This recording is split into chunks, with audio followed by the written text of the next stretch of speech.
கிறிஸ்துவில் அன்பிற்கினியவர்களே, உலக மீட்பருக்கு விழா எடுத்து நாம் அனைவரும் சிறப்பிக்கின்ற இந்த நாட்களிலே சிறப்பாக உங்கள் அனைவருக்கும் இந்த நவநாளிலும் உங்களுடைய இந்த திருவிழாவிற்காகவும் வாழ்த்துகளையும் என்னுடைய ஜெபங்களையும் உரித்தாக்கிக் கொள்கின்றேன். இன்றைய நற்செய்தி வாசகத்தில் நாம் விதைப்பவர் உவமையை பற்றி இயேசு கூறுவதை நாம் வாசிக்க கேட்டோம். இந்த விதைப்பவர் உவமையிலிருந்து நாம் 4 விதமான மனநிலை கொண்ட மனிதர்களை பற்றி இயேசு நமக்கு வெளிப்படுத்துகின்றார். முதலாவதாக ஒரு பாறை நில மனநிலை கொண்ட மனிதர்கள். பாறை நிலம் என்பது இறுகிய ஒரு நிலையில் இருக்கும். எனவே அப்பேற்பட்ட ஒரு மனநிலை இருப்பவர்கள் தன்னை தவிர எவருக்கும் எந்த ஒரு அடுத்த நபர்களுக்கும் இடம் கொடுக்கக்கூடியவர்களாக இல்லாமல் தான் மட்டுமே உயர்ந்தவர்கள் அல்லது தான் மட்டுமே எதையும் செய்ய வேண்டும் என்ற ஒரு மனநிலை கொண்டவர்களாக இருப்பார்கள். எனவே இப்படிப்பட்ட ஒரு மூடிய இறுக்கமான மனநிலை கொண்டவர்களாக நாம் இருக்கின்றோமா என்பதை இறைவன் இன்று நம்மை சிந்திக்க அழைப்பு விடுக்கின்றார். இரண்டாவதாக அந்த வழியோர விழுந்த விதை. அந்த வழியோர மனநிலை கொண்ட நபர்கள் எந்நேரமும் மிதிபடுகின்ற ஒரு இடத்தில் இருக்கக்கூடிய ஒன்றை நாம் பார்க்கின்றோம். நாம் வருகின்ற இந்த வழிகளில் கூட பல்வேறு பறவைகள் ஏதாவது விதைகளை சாப்பிட்டு விட்டு அது போட்டு இருக்கலாம். நாம் நடந்து வந்து இருக்கின்ற போது கூட அது நம்முடைய கால்களிலும் கூட மிதிப்பட்டு இருக்கக்கூடும். எனவே வருவோர் போவோர் அனைவரும் எதிர்க்கக்கூடிய ஒரு வகையில் இருப்பதுதான் இந்த வழியோர மனநிலை கொண்டவர்கள். நம்மை பார்க்க வருவோர் அல்லது நம்மிடம் பழகுகின்ற ஒவ்வொருவரும் நம்மை எதிர்க்கக்கூடிய ஒரு நிலையில் இருக்கின்றோமா என்பதை சிந்திக்க வேண்டும். மூன்றாவதாக முட்செடி மனநிலை கொண்டவர்கள். இது முட்செடி பிறரில் துன்பத்தை காயப்படுத்தும் தன்மை கொண்டதாக இருக்கின்றது. பல்வேறு நேரங்களில் நம்முடைய வாழ்வில் நாம் தவறு செய்தாலும் கூட பிறரை துன்புறுத்தக்கூடியவர்களாக அல்லது பிறர் மீது வசைப்பாடக்கூடியவர்களாக இருக்கின்றோம். நாம் அப்பேற்பட்ட ஒரு மனநிலை கொண்டவர்களாகவும் இருக்கின்றோமா என்பதை சிந்திக்க இன்று அழைப்பு விடுக்கின்றார் இயேசு. நான்காவதாக நாம் நல்ல நிலத்தில் விழுந்த அந்த மனநிலை கொண்டவர்களை நாம் பார்க்கின்றோம். இந்த நல்ல நில மனநிலை என்பது இயேசுவினுடைய மனநிலையாக இருக்கின்றது. இயேசு அவர் வாழ்ந்த காலத்தில் அவருடைய அவர் தேர்ந்தெடுத்த அந்த சீடர்களால் மறுதளிக்கப்பட்டார், அவர்களால் காட்டி கொடுக்கப்பட்டார். அந்த சொந்த ஊர் மக்களே அவரை வெறுக்கக்கூடிய அல்லது ஏற்றுக்கொள்ளக்கூடிய ஒரு மனநிலையில் இருக்கின்ற போது அவர் அனைத்தையும் தாங்கி கொண்டு தன்னையே கிழித்து கொள்ளக்கூடிய அந்த மனநிலையை அவர் கொண்டிருந்தார். எனவே இந்த நல்ல நில மனநிலை என்பது நம்முடைய வாழ்வில் நாம் இயேசுவை போல நாம் ஒவ்வொரு நிலையிலும் அடுத்தவர்கள் நம்மை காயப்படுத்தினாலும் அடுத்தவர்கள் நம்மை துன்பப்படுத்தினாலும் நாம் அதை அனைத்தையும் ஏற்றுக்கொள்ளக்கூடியவர்களாக இருக்கின்ற போது நாம் எவ்வாறு இயேசு இந்த உலகிற்கு அந்த அனைத்து துன்பங்களையும் ஏற்று இறுதியில் அவருடைய உயிரையும் கொடுத்து நமக்கு அனைவருக்கும் உலக மீட்பராக இருக்கின்றாரோ அதனை போல நம்முடைய வாழ்வில் நாமும் ஒருவர் மற்றவருக்கு மீட்பு அளிக்க வேண்டும் என்றால் இந்த நல்ல நில மனநிலை நம்முடைய வாழ்வில் இருக்க வேண்டும். இந்த நல்ல மனநிலை என்பது மிகவும் எளிதாக வரக்கூடியது அல்ல. மாறாக இயேசு எவ்வாறு அந்த 30 ஆண்டுகள் அவர் உலகில் வாழ்ந்து தன்னையே பண்படுத்தி மென்மைப்படுத்தி அதற்கான ஒரு வழிவகை செய்து கொண்டார். இன்று நம்முடைய வாழ்விலும் நாம் ஏதோ பிறந்த உடனேயே அந்த நல்ல நில மனநிலை என்பது வருவது என்பது மிகவும் ஒரு கடினமான ஒன்று. மாறாக அந்த நல்ல நில மனநிலை உருவாக வேண்டும் என்றால் அதற்காக நம்மையே நாம் தயார் செய்ய வேண்டும், நம்மையே நாம் பதப்படுத்த வேண்டும். எவ்வாறு நாம் ஒரு நிலத்தில் ஒரு பூச்செடி வைப்பதாக இருந்தாலும் சரி அல்லது விளைச்சலுக்கான நாம் நிலத்தை ஏற்பாடு செய்தாலும் சரி அதை முதலில் பண்படுத்தி அதை எருயிட்டு அல்லது கொத்தி என்று பல்வேறு விதமான அதற்கான அந்த பண்படுத்துதலை செய்து பிறகு அதை தண்ணீர் ஊற்றி அதை ஒரு செடியோ அல்லது விதையோ நாம் நட்டு வைப்போம். அந்த விதை என்பது இறை வார்த்தையாக இன்று நம்முடைய வாழ்விலும் நம்முடைய உள்ளத்திலும் நாம் பெற்றுக்கொண்டு இருக்கின்றோம். நம்முடைய வாழ்வு என்பது இந்த நல்ல நில மனநிலையை கொண்டவர்களாக நாம் இருக்கின்றோமா என்பதை சிந்திக்க வேண்டும். ஒரு ஊரில் ஒரு பணக்காரர் ஒருவர் இருந்தார். அவர் ஒரு 2 விதமான ஞானிகளை அந்த ஊரில் பார்த்தார். அவர்களுக்கு அவர் ஒரு விருந்து வைக்க வேண்டும் என்று ஒரு ஆசை.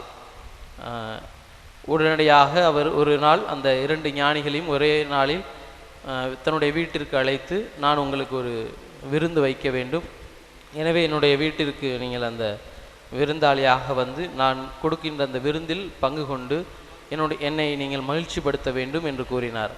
அந்த பணக்காரர் எப்படிப்பட்டவர் என்றால், அவர் அதிக செல்வம் படைத்தவராக இருந்தார். அதே அளவுக்கு அதிக ஆன்மீகவாதியாகவும் கடவுள் மீது மிகுந்த பற்று கொண்டவராகவும் இருந்தார். எனவே அந்த பணக்காரர் அந்த ஞானிகளை வர சொன்னார். அதில் ஒரு ஞானி சீக்கிரம் வந்துட்டார். தன்னுடைய அந்த பணக்காரருடைய வீட்டிற்கு ஒரு ஞானி சீக்கிரம் வந்து விட்டார். அவர் பேசி கொண்டிருக்கின்ற போது, அவர் அந்த வீட்டை சுற்றி காமித்து கொண்டிருக்கின்ற போது, அந்த இன்னொரு ஞானியை பற்றி இந்த பணக்காரர் சொல்கிறார். அவர் தான் இந்த ஊர்லேயே பெரிய அறிவாளி என்று சொல்கிறார்களே என்று கூறி இந்த ஞானியிடம் சொல்லும்போது, அவர் உடனே அவன் ஒரு கழுதை, அவனுக்கு என்ன தெரியும் என்ற ஒரு வார்த்தையை அவர் பயன்படுத்தினார். எனவே இந்த பணக்காரர் தொடர்ந்து அவருடைய அந்த வீட்டை சுற்றி காண்பித்து விட்டு திரும்ப சாப்பிட வருகின்றார். சாப்பிட வந்து அமர்கின்ற போது அந்த இன்னொரு ஞானியும் வருகின்றார். அப்போது இந்த இன்னொரு ஞானியை அவரும், இவர் இந்த வீட்டை பார்த்ததில்லை அப்படின்ட்டு, என்னுடைய வீடு என்னுடைய தோட்டமெல்லாம் வாருங்கள் என்று அவர் அந்த ஞானியையும் அழைத்து கொண்டு செல்கின்றார். அந்த ஞானியை அழைத்து கொண்டு செல்கின்ற போது அவர் இந்த ஞானியை பற்றி, இவர் நல்ல ஒரு பெரிய ஞானி, அவருக்கு அதிக அறிவு இருக்குது, அதிக படித்தவர் என்று சொல்கின்றார்களே அப்படி கூறுகின்ற போது, அவர் ஒரு குதிரை மாதிரி எந்த ஒரு இதையும் ஒரே போக்கில் செல்லக்கூடியவர் என்று கூறினார்.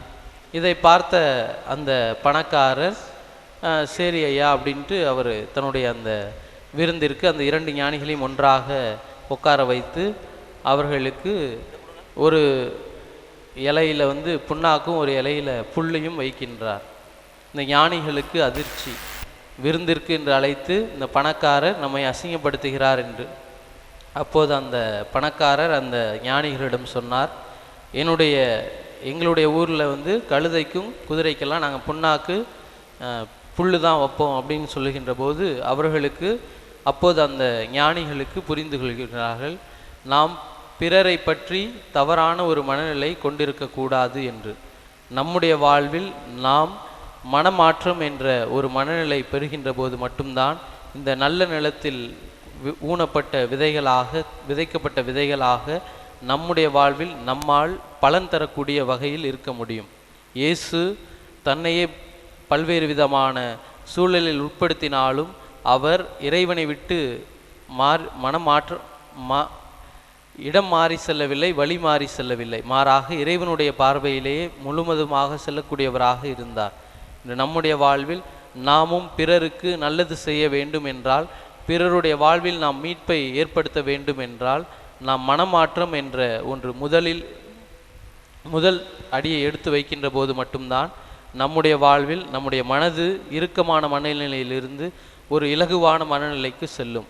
எனவே பல்வேறு விதமான நம்முடைய உறவு சிக்கல்களுக்கும் நம்முடைய குடும்ப சிக்கல்களுக்கும் நாம் பணிபுரிகின்ற இடங்களில் இருக்கின்ற சிக்கல்கள் அனைத்திற்கும் காரணமாக இருப்பது நாம் மனமாற்றம் கொள்ளாத ஒரு இறுக்கமான மனநிலை கொண்டவர்களாக இருக்கின்ற போதுதான்.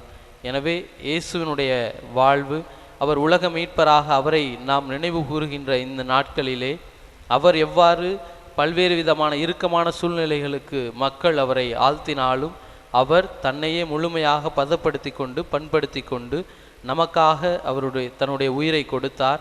நாம் மீட்பு பெற வேண்டும் என்பதற்காக. நம்முடைய குடும்பம் மீட்பு பெற வேண்டும் என்றால், நாம் பணிபுரிகின்ற இடங்கள், நம்முடைய ஊர், நம்முடைய பங்கு என்று அனைத்தும் நாம் மீட்படைந்து இறைவனுடைய திட்டத்தின்படி நாம் செயல்பட வேண்டும் என்றால், நம்முடைய வாழ்விலும் இந்த இறுக்கமான மனநிலை கொண்டவர்களாக இருக்கின்ற போது நம்முடைய வாழ்வில் நாம் பலன் தரக்கூடிய ஒரு விதையாக இருக்க முடியாது. எனவே நம்முடைய வாழ்வில் நாம் பலன் தரக்கூடிய விதையாக இருக்க வேண்டும் என்றால், அந்த விதை என்பது இறை வார்த்தையாக இருக்கின்றது. இந்த இறை வார்த்தை நம்முள்ளே சென்று நம்முடைய இந்த மனநிலையை மாற்றுகின்ற போது நாமும் பல்வேறு விதமாக 100 விதமாக 60 விதமாக 60% 30% என்று பலன் தரக்கூடிய வகையில் நம்முடைய வாழ்வும் அமையும்.